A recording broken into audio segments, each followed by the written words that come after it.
ನನ್ನೆಲ್ಲ ರೈತ ಬಂದವರಿಗೆ ಬೆಳಗಿನ ಶುಭೋದಯ. ನಾವಿವತ್ತು ಫ್ಯಾಮಿಲಿ ಸಮೇತ ಒಂದು ದೇವಸ್ಥಾನಕ್ಕೆ ಹೋಗ್ತಾ ಇದ್ದೀವಿ. ಅದು ಯಾವ ದೇವಸ್ಥಾನ ಅನ್ನೋದನ್ನು ಕ್ಲೀನಾಗಿ ಹೇಳ್ತಾ ಹೋಗ್ತೀನಿ. ವಿಡಿಯೋನ ಕೊನೆವರೆಗೂ ನೀವು ನೋಡಿ. ಕೊನೆಯಲ್ಲಿ ಆ ದೇವಸ್ಥಾನ ಎಲ್ಲಿದೆ, ಅದು ವೈಶಿಷ್ಟ್ಯತೆಗಳೇನು ಅನ್ನೋದನ್ನು ಸಹ ನಿಮಗೆ ಹೇಳ್ತಾ ಹೋಗ್ತೀನಿ. ನಾವು ಹೋದಂಥ ಜಾಗದಲ್ಲಿ ದೇವಸ್ಥಾನ ಎಂಟ್ರೆನ್ಸ್ ಹೀಗೆ ಕಂಡಿದ್ದು, ಸುತ್ತಲೂ ಹೆಚ್ಚು ಕಡಿಮೆ ಒಂದು 30 ಎಕರೆ ವಿಸ್ತೀರ್ಣವಾದಂಥ ಒಂದು ದೊಡ್ಡ ಕೆರೆ.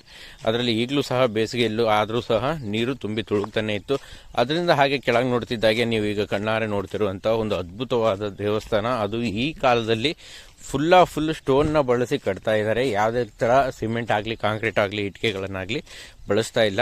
ಸಂಪೂರ್ಣವಾಗಿ ಕಲ್ಲಿನಿಂದಲೇ ಕೆತ್ತನೆ ಮಾಡದಂತಹ ಪ್ರತಿಯೊಂದು ಪಿಲ್ಲರ್ಗಳಿರ್ಬೋದು, ಕಿಟಕಿಗಳಿರ್ಬೋದು, ಮತ್ತೊಂದು ಎಲ್ಲ ವಿಗ್ರಹಗಳನ್ನು ಸಹ ಒಂದು ಹಾರ್ಡ್ ಸ್ಟೋನಿಂದನೇ ಅವರು ಶಿಲ್ಪಿಗಳನ್ನು ಬಳಸಿ ಕೆತ್ತನೆ ಮಾಡಿ ಕಟ್ತಿರುವಂಥ ಒಂದು ಅದ್ಭುತವಾದ ದೇವಸ್ಥಾನ. ನೀವು ನೋಡ್ತಿರೋ ಹಾಗೆ ಎಷ್ಟು ದೊಡ್ಡದಿದೆ ಅಂತ ನಿಮ್ಗೀಗ ಆಲ್ರೆಡಿ ಗೊತ್ತಿರುತ್ತೆ.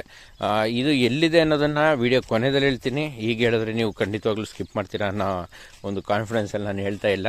ಹಾಗೆಯೇ ಇಲ್ಲಿರೋ ವೈಶಿಷ್ಟ್ಯತೆಗಳೇನು ಅಂತಂದರೆ, ಒಳಗಿನ ಗರ್ಭಗುಡಿಯಲ್ಲಿರುವಂಥ ದೇವರು ಅಷ್ಟು ಲಕ್ಷಣವಾಗಿದೆ. ಹಾಗೆ ಸುಮಾರಷ್ಟು ಜನಗಳು ಇಲ್ಲಿ ಬಂದು, ಅಂದರೆ ಅದರಲ್ಲೂ ಹೆಚ್ಚಾಗಿ ಶೈವರೆಲ್ಲ ಯಾರ್ಯಾರಿದ್ದಾರೆ ಅವರೆಲ್ಲ ಬಂದು ಈ ದೇವರನ್ನು ಅತಿಯಾಗಿ ನಂಬ್ತಾರೆ ಮತ್ತು ಕೆಲವೊಂದು ಕುರುಹುಗಳನ್ನು ಸಹ ಕೇಳ್ಕೊಂಡು ಹೋಗ್ತಾ ಇದ್ದಾರೆ. ಹಾಗೆಯೇ ಈ 4 ಕಡೆಯಿಂದನೂ ಈ ದೇವಸ್ಥಾನ ನೋಡೋದಾದರೆ, ಸೂರ್ಯ ಹುಟ್ಟೋ ಕಡೆ ಇದಕ್ಕೆ ಮೈನ್ ಎಂಟ್ರೆನ್ಸ್ ಅಂತ ಇಟ್ಟಿದ್ದಾರೆ. ಹಾಗೆ ಸೂರ್ಯ ಮುಳುಗೋ ಕಡೆ ಇದಕ್ಕೆ ಎಕ್ಸಿಟ್ ಆಗಿ ಮಾಡ್ಕೊಂಡಿದ್ದಾರೆ. ಇನ್ನು ಈಗ ನೀವು ನೋಡ್ತಿರೋಂಥ ದ್ವಾರ ಬಂದು ಸೀದಾ ಗರ್ಭಗುಡಿಗೆ ನೇರವಾಗಿ ಹೋಗುವಂಥ ಒಂದು ದ್ವಾರ. ಅದೇ ಇದರಲ್ಲಿ ಆಲ್ಮೋಸ್ಟ್ ಅಲ್ಲಿ ಯಾರಿಗೂ ಎಂಟ್ರಿ ಕೊಡಲ್ಲ. ಆದರೆ ಇಲ್ಲಿ ನಾನು ಹೋದ ಕಾರಣ ಏನಪ್ಪ ಅಂತಂದರೆ, ನೀವು ನೋಡ್ತಾ ಇರೋವಂಥ ವಿಡಿಯೋದಲ್ಲಿ ಆ ಎಂಟ್ರೆನ್ಸಲ್ಲಿ ಇರುವಂಥ ಒಂದು ಆನೆ ಸೊಂಡಲಿನಂತಹ ಒಂದು ವಿಗ್ರಹ ಮತ್ತು ಕುದುರೆ ನೆಗೆಯುತ್ತಿರುವಂತಹ ಒಂದು ವಿಗ್ರಹ. ಆದರೆ ಇದನ್ನು ನೀವೇ ಕನ್ಫರ್ಮ್ ಮಾಡಿ ಹೇಳಿ, ಇದು ಯಾವ ಥರ ಏನಿದೆ ಅಲ್ಲಿ ಏನನ್ನ ಕೆತ್ತನೆ ಮಾಡೋಕ್ಕೆ ಒಬ್ಬ ಶಿಲ್ಪಿ ಹೊರಟಿದ್ದಾನೆ ಅನ್ನೋದು ನನಗಂತೂ ಕೊನೆವರೆಗೂ ಅರ್ಥ ಆಗಲಿಲ್ಲ. ಮತ್ತು 4 ದ್ವಾರಗಳಲ್ಲೂ ಸಹ ಈ ಥರ ಒಂದು ವಿಗ್ರಹಗಳಿದೆ. ಆದರೆ ಸ್ಮಾಲ್ ಚೇಂಜಸ್ಗಳನ್ನು ಅಲ್ಲಿ ತುಂಬಿಟ್ಟಿದ್ದಾರೆ. ಅದು ಯಾವುದಕ್ಕೆ ಆ ಥರ ಮಾಡಿದ್ದಾರೆ ಅನ್ನೋದನ್ನು ನನಗಂತೂ ಗೊತ್ತಿಲ್ಲ. ಬಟ್ ಆ ವಿಗ್ರಹದ ಅರ್ಥ ಏನು ಅನ್ನೋದು ನನಗೆ ಗೊತ್ತಿಲ್ಲ. ದಯವಿಟ್ಟು ಈ ವಿಡಿಯೋ ನೋಡ್ತಿರೋರು ಯಾರು ಇದ್ದರೆ ಅಂದರೆ ಅದನ್ನು ಸಂಕ್ಷಿಪ್ತವಾಗಿ ಕಾಮೆಂಟಲ್ಲಿ ಬರೆಯೋಕ್ಕೆ ಪ್ರಯತ್ನ ಪಡಿ, ನಾವು ಸಹ ತಿಳ್ಕೊತೀವಿ. ಇನ್ನು ಹಾಗೆ ದೇವಸ್ಥಾನದ ಇದು ಮೂಲ ಎಂಟ್ರೆನ್ಸ್, ಸೂರ್ಯ ಹುಟ್ಟೋ ಕಡೆ ಇದು ಎಂಟ್ರೆನ್ಸನ್ನು ಮಾಡಿದ್ದಾರೆ. ದೊಡ್ಡ ಆನೆಗಳು ವೆಲ್ಕಮ್ ಮಾಡುತ್ತೆ ನಮ್ಮನ್ನು.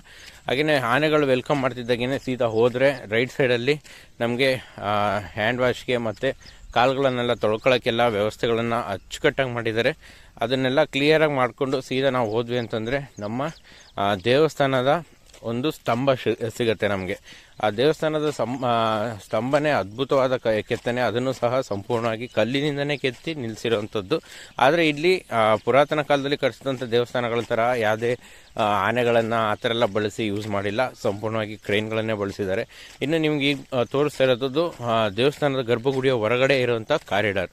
ಈ ಕಾರಿಡಾರಲ್ಲಿ ಸುತ್ತಲೂ ನಿಮಗೆ ದೇವಸ್ಥಾನದ ಏನು ಕಾರಿಡಾರ್ ಇದೆಯಲ್ಲ, ಅಲ್ಲೆಲ್ಲವೂ ಸಹ ವಿಗ್ರಹಗಳನ್ನು ಇಟ್ಟಿದ್ದಾರೆ. ಹಾಗೆಯೇ ಆ ಪ್ರತಿಯೊಂದು ಸ್ತಂಭಗಳಲ್ಲೂ ಸಹ ಅನೇಕ ಕೆತ್ತನೆಗಳನ್ನು ಸಹ ಕೆತ್ತಿ ಸುಂದರವಾಗಿ ಮಾಡಿಟ್ಟಿದ್ದಾರೆ. ಅದರಲ್ಲೂ ಈ ಕಾಲದಲ್ಲಿ ಇಷ್ಟೆಲ್ಲ ಎಫರ್ಟ್ ಹಾಕಿ ಇಷ್ಟು ಖರ್ಚು ವೆಚ್ಚಗಳನ್ನು ಮಾಡ್ತಾ ಇದ್ದಾರೆ ಅಂತಂದರೆ ನಿಜಕ್ಕೂ ಇದು ಮೆಚ್ಚುವಂಥ ಕೆಲಸನೇ. ದಯವಿಟ್ಟು ಯಾರೆಲ್ಲ ಹಿಂದೂಗಳಿದ್ದೀರಿ ಈ ದೇವಸ್ಥಾನಕ್ಕೊಮ್ಮೆ ಭೇಟಿ ಕೊಡಿ. ಈಗ ನೀವು ಜಸ್ಟಿಗೆ ನೋಡಿದಂಥ ದೇವಸ್ಥಾನ ಬಂದು ವಿಘ್ನ ವಿನಾಶಕನ ದೇವಸ್ಥಾನ, ಅವ್ರನ್ನು ಸಹ ಅಲ್ಲಿ ಪ್ರತಿಪಾದಿಸಿದ್ದಾರೆ. ಇನ್ನು ಇದು ನಂದಿಯ ತಲೆ ಸೀಳದಂತೆ ಏನಿದೆಯಲ್ಲ, ಇದು ಗರ್ಭಗುಡಿಯಲ್ಲಿ ಅಭಿಷೇಕ ಆದಂಥ ನೀರುಗಳು ಬಂದು ಬೀಳುವಂತಹ ಒಂದು ಸ್ಥಳ. ಇನ್ನು ಅದೇ ರೀತಿ ಇಲ್ಲಿ ರಾಮ, ಲಕ್ಷ್ಮಣ ಮತ್ತು ರಾಧಾಕೃಷ್ಣ ಇವರ ಇಬ್ಬರನ್ನು ಸಹ ಇಲ್ಲಿ ಕೆತ್ತನೆ ಮಾಡಿ ಪ್ರತಿಪಾದಿಸಿದ್ದಾರೆ. ಅದು ಎಷ್ಟು ಚೆನ್ನಾಗಿದೆ ಅಂತಂದರೆ ನೀವೇ ನೋಡ್ತಾ ಇದ್ದೀರಾ ವಿಡಿಯೋದಲ್ಲಿ. ಪ್ರತಿಯೊಂದು ಆ ನೂಲುಗಳು ಸಹ, ಸೀರೆಗಳನ್ನು ಸಹ ಅದರಲ್ಲಿ ಕೆತ್ತನೆ ಮಾಡಿದ್ದಾರೆ.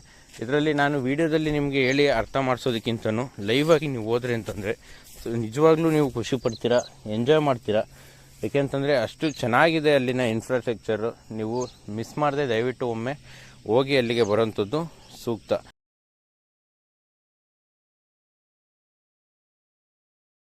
ಈಗ ನೀವು ವಿಡಿಯೋದಲ್ಲಿ ನೋಡ್ತಾ ಇರುವಂತಹ ಅನೇಕ ಪ್ರತಿಮೆಗಳನ್ನು ಇವರು ಕೆತ್ತನೆ ಮಾಡಿ ಎಲ್ಲ ಸ್ಟೋನಿಂದನೇ ಬಳಸಿ ಮಾಡಿರುವಂತಹ ಕೆತ್ತನೆಗಳಿದ್ದಾವೆ. ಹಾಗೆಯೇ ಈ ದೇವಸ್ಥಾನದಲ್ಲಿ ಬಳಸಿರುವಂಥ ಪ್ರತಿಯೊಂದು ಕಿಟ್ಟಿಗೆ ಬಾಗಿಲುಗಳು ಸಹ ಕಲ್ಲಿನಿಂದನೇ ಮಾಡಿದಂಥವು. ಇಲ್ಲಿನ ಅದ್ಭುತವಾದಂಥ ಒಂದು ವಾಸ್ತುಶಿಲ್ಪಕಲೆ ಅಂತಲೇ ನಾವು ಹೇಳ್ಬೋದು. ಇದ್ರ ಬಗ್ಗೆ ನಿಮ್ಗೇನು ಅನಿಸುತ್ತೆ ಅನ್ನೋದನ್ನು ದಯವಿಟ್ಟು ವಿಡಿಯೋ ಕೊನೆಯಲ್ಲಿ ಕಾಮೆಂಟ್ ಮಾಡಿ. ನೀವು ಏನಾದ್ರು ಈ ದೇವಸ್ಥಾನನ ವಿಸಿಟ್ ಮಾಡಿದ್ರಿ ಅಂತಂದರೆ ನಿಮಗೇನು ಅನ್ನಿಸ್ತು ಅಲ್ಲಿನ ಫೀಲಿಂಗ್ಸ್ ಅನ್ನೋದನ್ನು ನಮ್ಮ ಜೊತೆ ಶೇರ್ ಮಾಡ್ಕೊಳ್ಳಿ. ಹಾಗೆ ಈ ಕೊನೆಯದಾಗಿ ನಿಮಗೆ ತೋರಿಸ್ತಾ ಇರೋಂಥದ್ದು ನೋಡಿ, ಸೂರ್ಯ ಮುಳುಗ್ತಾ ಇದ್ದಾನೆ. ಈಗ ಸಮಯ ಒಂದು 5ರಿಂದ 6 ಗಂಟೆ ಆಗ್ತಾ ಬಂದಿದೆ ನೋಡಿ. ನಾವು ಎಕ್ಸಿಟ್ ಆಗಿರುವಂಥ ದೇವಸ್ಥಾನದ ಹಿಂಭಾಗದ ದೇವಸ್ಥಾನ ಬಾಗಿಲು ಇದು.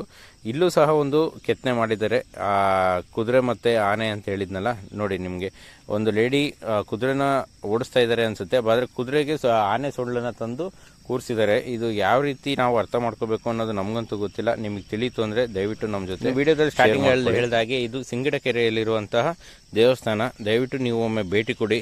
ನಿಮಗೇನು ಅನಿಸುತ್ತೆ ಅನ್ನೋದನ್ನು ಕಾಮೆಂಟ್ ಮಾಡಿ.